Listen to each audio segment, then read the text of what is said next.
What do you mean by a concept? Describe in detail the concept attainment model developed by Bruner.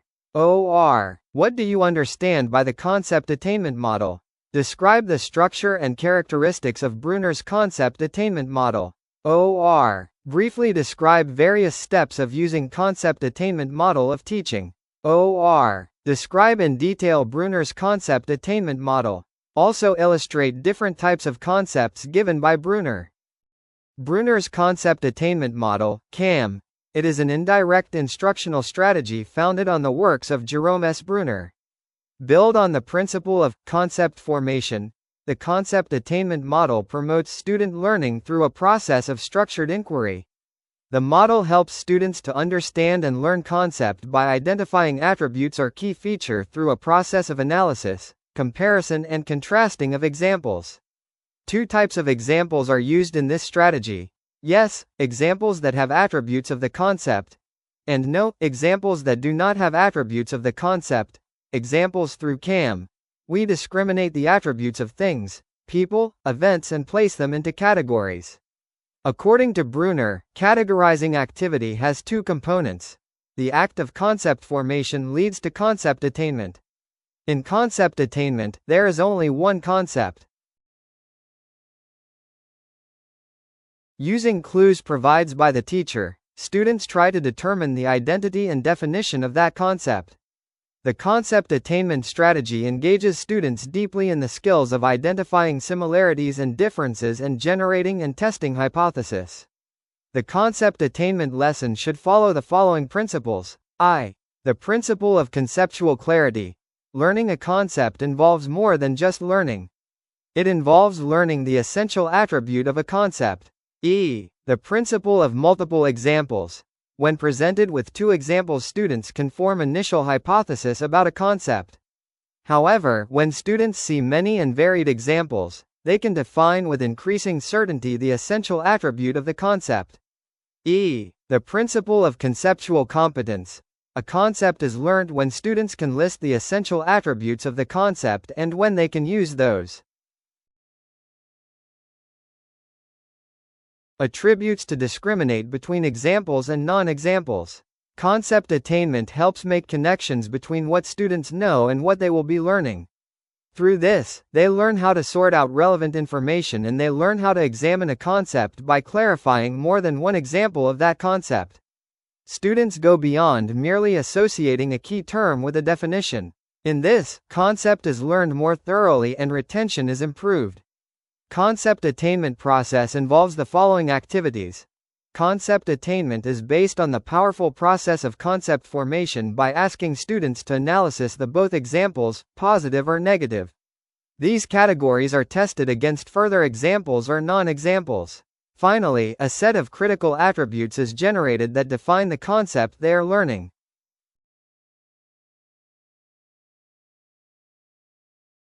Elements are Bruner's concept attainment model, CAM, focus. The main focus of this model is to learn or to attain a concept. The main objective of this model is to develop inductive reasoning and the capabilities of categorizing activity. Asterisk structure or syntax. Concept attainment model, CAM, has three variations. These can be termed as model, asterisk reception-oriented model. In this model, the students are more reception than active. The teacher has a more dominant role, acts as a recorder, keeping track of the hypothesis and supplies additional examples. Phase 1. Presentation of data and identification of concept. Teacher presents labeled examples. Students compare attributes in positive and negative examples.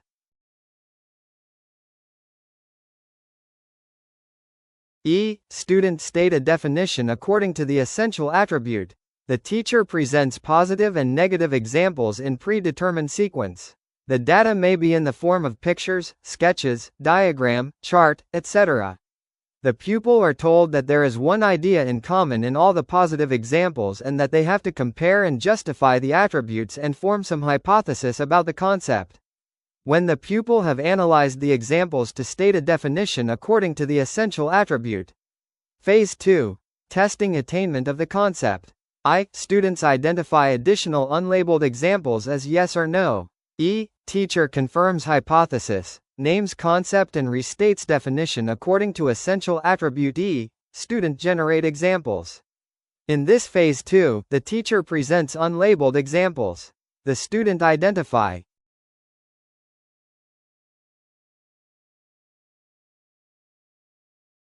them as positive or negative. The teacher asks for reasons and confirms their hypothesis. When teacher know that the students have attained the concept, teacher names the concept. Teacher does not ask the student to name it because they are not familiar with the name of the concept. Only when the students have already attained the concept and the teacher uses the model for concept clarification. Teacher may ask the student to name the concept. To test the attainment of the concept further, the teacher asks the pupil to generate examples and label them as positive and negative instances of the concept. Phase 3. Analysis of thinking strategies. I. Students describe thoughts. E. Students discuss role of hypothesis and attributes. E. Students discuss type and number of hypothesis.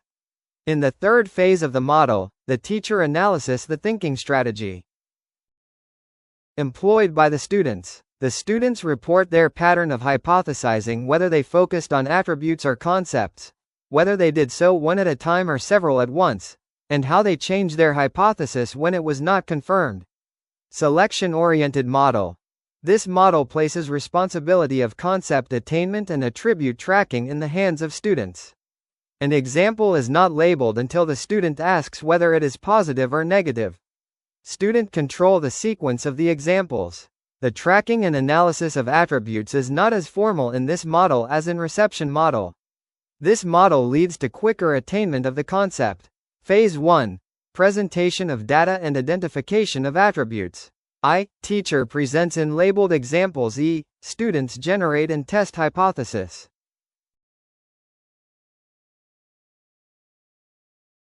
E. Student inquires which examples are positive, based on the first positive instance given by the teacher. Phase 2. Testing attainment of the concept. I. Students identify additional unlabeled examples as yes or no. E. Teacher confirms hypothesis, names concept and restates definition according to essential attribute. E. Student generate examples. In this phase 2, the teacher presents unlabeled examples. The student identify them as positive or negative. The teacher asks for reasons and confirms their hypothesis. When teacher know that the students have attained the concept, teacher names the concept. Teacher does not ask the student to name it because they are not familiar with the name of the concept. Only when the students have already attained the concept and the teacher uses the model for concept clarification. Teacher may ask the student to name the concept. To test the attainment of the concept further, the teacher asks the pupil to generate examples and label them as positive and negative instances of the concept. Phase 3. Analysis of thinking strategies. I. Students describe thoughts.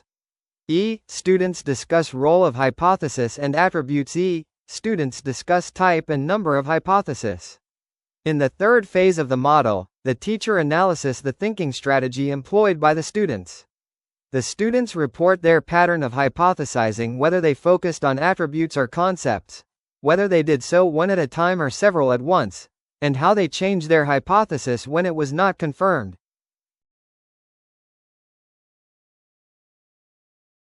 Unorganized material model. This model is more useful when it is applied to ungrouped or unarranged material. Phase 1. In this first phase, the description of a concept is given as it is used. The concept is searched out and it is labeled. Beside this, attributes are identified which are to be used.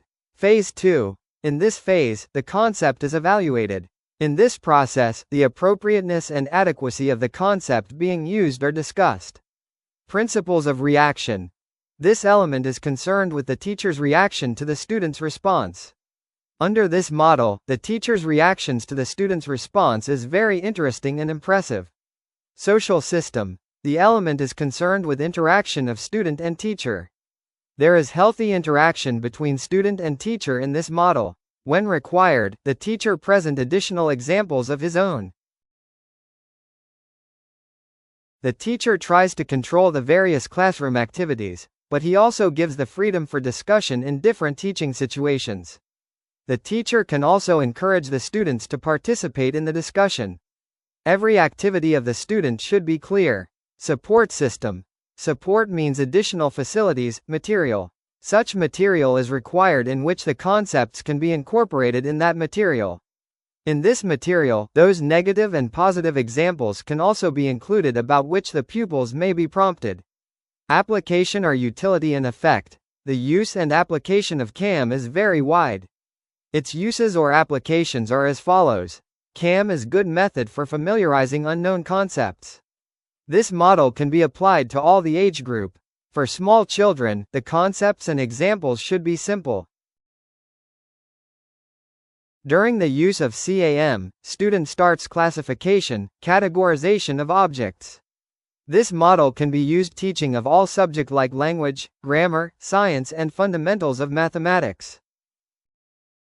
Thank you for watching. Don't forget to like, subscribe and share for more videos.